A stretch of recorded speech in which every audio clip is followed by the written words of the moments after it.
Well,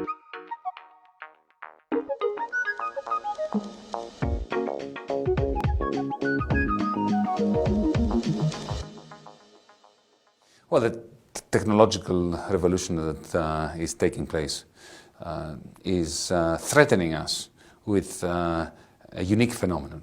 So far, every time we had technological innovations, they destroyed many jobs, but they created more jobs than they destroyed. This is the Schumpeterian process, which overall had net winners, even though there were many losers.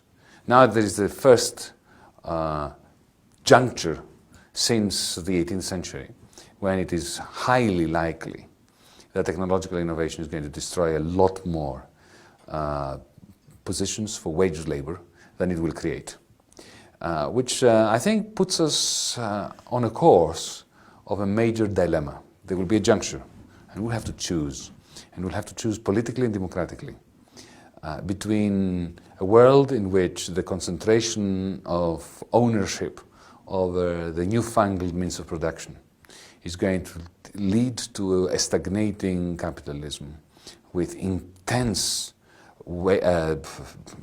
inequality and huge quantity of income for a decreasing, shrinking percentage of the population that lives behind barriers, fences, electrified fences in privately policed communities, and the rest in a cesspool of volatility, uncertainty, and social misery. Let me put it in science fiction terms. This is a parable that I think is quite instructive and I use it often. There's no doubt we are moving towards a science fiction world that will become non-fiction. But remember, science fiction has two possibilities. One is a Star Trek society, where we are all equals, and we all benefit from the technology. We don't have to work.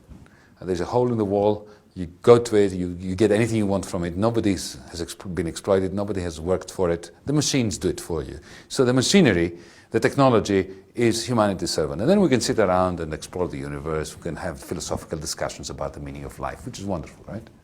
That is a good scenario. But then there's the Matrix too, where the artifacts that we have created enslave us. And then we become caught up in an illusion of freedom rather than the real thing. Whether we go to a Star Trek or to a Matrix-like outcome as a result of technological innovation is the result of politics. And if it's not democratic, it will be a Matrix-like world. Or we're going to move in another direction, where we are going to go post-capitalist and indeed post-social democracy. Social democracy was based on the idea that the working class insures itself through taxation and through national insurance contributions. Remember the reforms in Britain after 1945 and the Attlee government. But if paid work shrinks, democracy must, in order to survive, generate a new model where the ownership of means of production, to use an old Marxist term, is redistributed, or at least the claims to the income from the means of production is redistributed in such a way as to effectively guarantee freedom. Freedom does not manifest itself in simply saying yes to an offer, because the mafia is very good at making you an offer you can't resist. Freedom manifests itself in being able to say no and still survive and still prosper. And then if you say yes under those circumstances, then it is a genuinely free choice. But this requires a basic income, which is essential for the outside options that bolster freedom. So the question is, do we consider our community to be an extended family of humanity or not?